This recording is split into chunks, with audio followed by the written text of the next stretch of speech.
Sanjay, there's a question on Facebook about whether the advice that was going around about not about avoiding aspirin and ibuprofen is still valid. Great question. Well, let's say that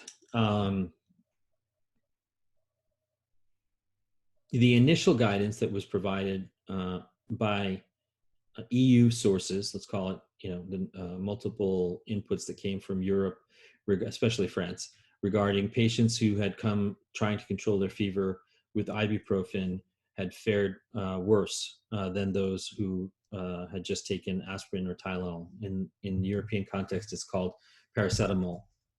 In our context, it's called acetaminophen. It's Tylenol. That initial reporting was not accurate. It was not necessarily wrong, but it was not accurate in terms of the numbers of patients and the actual, potential detriment of taking ibuprofen. So, in our context, I would continue to advise that aspirin is safe for controlling fever, and if you're taking it for as a prophylaxis, if you have atrial fibrillation, if you have other coronary artery disease, etc., aspirin is safe. You can take it at 81 milligrams. You can continue to take it; it's fine. Aspirin is also safe for control of fever in larger amounts than the daily low dose. So that's fine. Aspirin is never safe in children. Aspirin in children can result in something called Reye syndrome. And I don't need to go into that. This is not a consultation, but you don't give aspirin to children. All right. Control of fever versus control of pain. There's always been a debate as to which agent is better. These are all non-steroidal anti-inflammatory drugs. They all act in the same manner, but they act in different methods. Okay.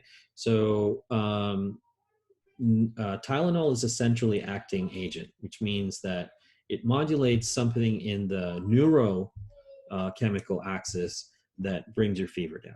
Okay, this in COVID may end up showing to be safer than ibuprofen, which works at a level of the prostaglandins and the local kind of pain and fever response.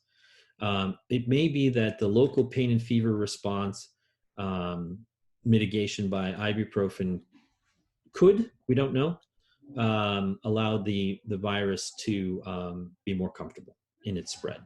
So is it safe to take?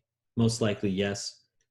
I recommend and prefer Tylenol for control of fever and ibuprofen for control of pain.